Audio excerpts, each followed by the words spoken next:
एक कविता मैं आपको सुनाना चाहता हूं। अब अंत हो तो दूसरे तरीके से हो, साहित्यिक तरीके से हो, जैसा होना चाहिए। हास्य की खूब बढ़िया बातें हुई, श्रृंगार की बातें हुई, एक रस छूट गया है जो मैं। बिल्कुल दादा, स्वागत, आदेश है।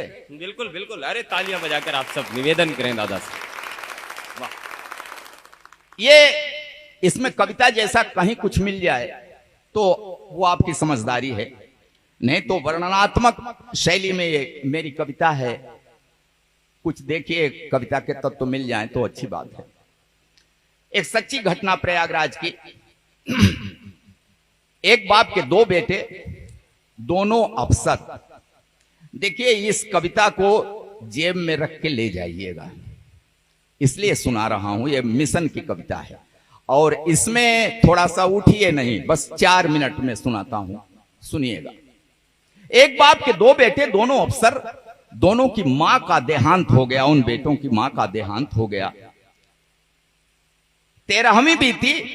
13वीं के दूसरे दिन दोनों बेटों ने बाप से कहा।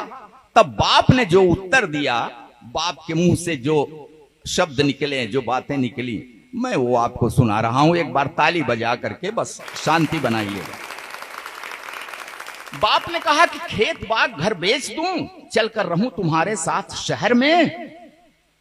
1 महीना छोटे के घर, 1 महीना बड़े के घर में।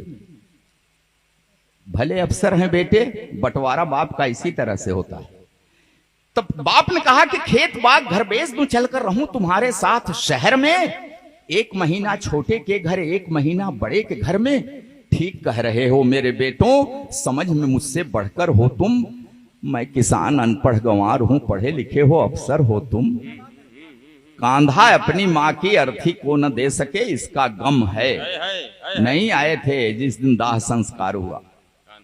तब कहा बाप ने कि कांधा अपनी मां की अर्थी को न दे सके, इसका गम है। लेकिन 13वीं पर आए, ये एहसान क्या मुझ पे कम है? क्या बतलाएं, हमने तुमको कितने नाजों से पाला था। तुम दोनों को चमकाने में खुद को धूमिल कर डाला था। ढंग की शिक्षा के प्रबंध में दिन बीते कितने बेढंगे। किसी तरह सिर ढका अगर तो पांव रह गए अपने नंगे। तुम्हें जिंदगी मान लिया था, तुम्हें जिंदगी मान लिया था, इसी लगन में थके नहारे। हम कितने बेरंग हुए, तब सुर्ख हो सके स्वप्न तुम्हारे। स्वयं बेसुरे हुए तुम्हारे जीवन के संगीत की खातिर।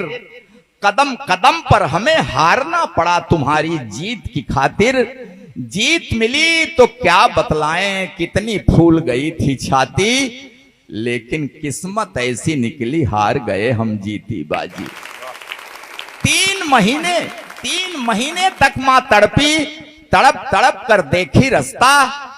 मगर न आए उसके बेटे, एक व्यस्त दूजा भी व्यस्त था। पूरी काया कान थी उसकी, हर आहट को आंक रही थी। आंखों की बेचैनी पल पल दरवाजे को झांक रही थी। बीमारी उसका क्या करती, जीने की दृढ़ता थी गहरी। लेकिन अपने पन की टूटन शायद झेल न पाई ठठरी। मां करती रह गई प्रतीक्षा अपने बेटों के आने की। बेटे करते रहे प्रतीक्षा मां के प्राण निकल जाने की। अंतिम सांसों तक ममता की परछाई आंखों में देखा।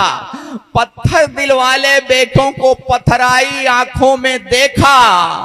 उम्मीदों की ढली दोपहर, एक कसैली सांझ हो गई। 2 बेटों की महतारी अंत समय में बांझ हो गई। उम्मीदों की ढली दोपहर, एक कसैली सांझ हो गई। 2 बेटों की महतारी अंत समय में बांझ हो गई। कभी स्वार्थी सगा न होगा, कितनी भी ऊंचाई छू ले। मां को भूले, बाप को भूले, बाप की तुम संपत्ति न भूले। जो भी पास है बेच के दे दूं, गांव छोड़ दूं, शहर चलूं मैं। कहां से अब विश्वास वो लाऊं, शहर चलूं और हाथ मलूं मैं। माना कम है सुख सुविधाएं, लेकिन जीने का आधार बहुत है। पैसा बहुत नहीं है, लेकिन मेरे गांव में प्यार बहुत है। वाह वाह, और एक कड़ी बात कह रहा हूं आज के इस समाज से। कहा बाप ने कि तुम दोनों इंग्लिश माध्यम के स्कूलों में पढ़े हुए हो।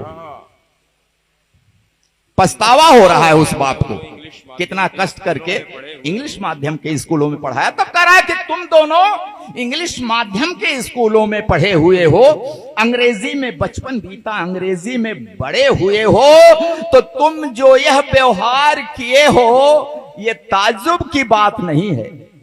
तुम जो यह बर्ताव किए हो ये ताज्जुब की बात नहीं है, क्योंकि अंग्रेजी की किसी किताब में श्रवण कुमार का पाठ नहीं है। जिंदाबाद, अभिनंदन अभिनंदन। कि तुम जो यह बर्ताव किए हो ये ताज्जुब की बात नहीं है, क्योंकि अंग्रेजी की किसी किताब में श्रवण कुमार का पाठ नहीं है। रास्ता देख रहे अशकों का आशीर्वाद भी ले न सके तुम, मेरे लायक बेटों माँ को अंजलि भर जल दे न सके तुम। देखो इसका नाम है कल्लू। वहीं एक नौजवान गांव का पड़ोस का खड़ा हुआ है, तब इशारा किया बाप ने कि देखो इसका नाम है कल्लू, हमें खिलाकर फिर कुछ खाया, 3 महीने साथ रहा, ये कब सोया मैं जान न पाया। बेटा वह जो बुझते मन में जीवन की एक आस जगाए, बेटा वह कपते हाथों की जो बढ़कर लाठी बन जाए। तुम दोनों इतिहास रचे हो तो मैं भी नया इतिहास रचूंगा, खेत बाग घर जो भी पास है सब कल्लू के नाम लिखूंगा। बहुत अच्छे, वाह वाह। और मैं ऐसे ही नहीं सुना रहा हूं, 25 बीघा कला जमीन लिख दिया। ये सच्ची घटना है, अखबार में निकली तब मैंने लिख दिया उस बाप ने। कहा कि खेत बाग घर जो भी पास है सब कल्लू के नाम लिखूंगा। अब न मुझे परवाह कि मुझको स्वर्ग नरक या मोक्ष मिलेगा, मैं कल्लू को हक देता हूं, यही मुखाग्नि मुझे अब देगा। मैं कल्लू